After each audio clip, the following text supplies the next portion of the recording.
రంగారెడ్డి జిల్లా షాబాద్ పరిధిలో 6గురు దారుణ హత్యకు గురైన ఘటనపై పోలీసులు కీలక ప్రకటన చేశారు. ఇప్పుడు నిందితుడు రాజ్ కుమార్ పై 2 లక్షల రివార్డు ప్రకటించారు.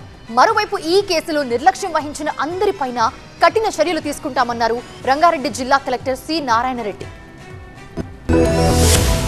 తెలంగాణను వణికించిన రంగారెడ్డి జిల్లా షాబాద్ 6గురి హత్యల కేసులో పోలీసుల దర్యాప్తు స్పీడప్ అయింది.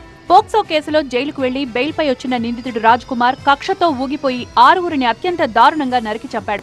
ఈ కేసు దర్యాప్తు కోసం 4 ప్రత్యేక బృందాలను రంగంలో దించారు ఉన్నతాధికారులు. తనపై పోక్సో కేసు పెట్టారన్న పగతో రగిలిపోయిన నిందితుడు రాజ్ కుమార్ ఒకే రాత్రి నరరూప రాక్షసుడిగా మారాడు.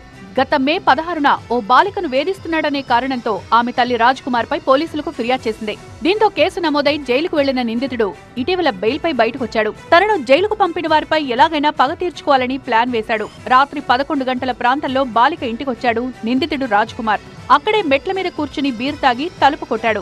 బాలిక తల్లి తలుపు తీయగానే కత్తితో పొడిచాడు. తర్వాత నిద్రిస్తున్న బాలిక నానమ్మను చంపేశాడు. అప్పటికే కత్తిపోట్లతో తీవ్రంగా గాయపడున్న బాలిక తల్లిని ఇంటి బయటకు తీసుకొచ్చి కత్తితో పొడిచి చంపాడు. అనంతరం బాలికను ఇంట్లో నుంచి బయటకు తీసుకొచ్చాడు.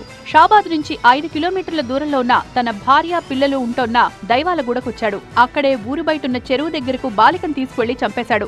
ఆ తర్వాత చెరువు దగ్గర నుంచి 250 మీటర్ల దూరంలో ఉండే తన భార్య ఇంటికొచ్చాడు. ఇక్కడ భార్యాభర్తల మధ్య గొడవ జరిగినట్లు తెలుస్తోంది. ముందు భార్యను చంపేశాడు. తర్వాత నిద్రిస్తున్న తన పిల్లలను గొంతు కోసి చంపాడు. 6గురిని హతమార్చిన అనంతరం రాజ్ కుమార్ తన తల్లిదండ్రులకు ఫోన్ చేశాడు. తాను 6గురిని చంపేశానని, తాను కూడా ఆత్మహత్య చేసుకుంటున్నానని చెప్పి ఫోన్ స్విచ్ ఆఫ్ చేశాడు. అయితే బాలిక కుటుంబంపై కక్షతో ఉన్న నిందితుడు తన భార్య పిల్లలను ఎందుకు చంపాడనేది పోలీసులకు మిస్టరీగా మారింది. ఈ కేసును సీరియస్ గా తీసుకున్న పోలీసులు 4 ప్రత్యేక బృందాలతో నిందితుడి కోసం గాలిస్తున్నారు. నిందితుడు వచ్చిన అద్దె కారు యజమానిని ఇప్పటికే అదుపులోకి తీసుకున్నారు. నిందితుడి స్నేహితులు, కుటుంబ సభ్యులిళ్లలో సోదాలు నిర్వహిస్తున్నారు. రాజ్ కుమార్ ను కఠినంగా శిక్షించాలంటూ బాలిక కుటుంబ సభ్యులు రోడ్డుపైకొచ్చారు.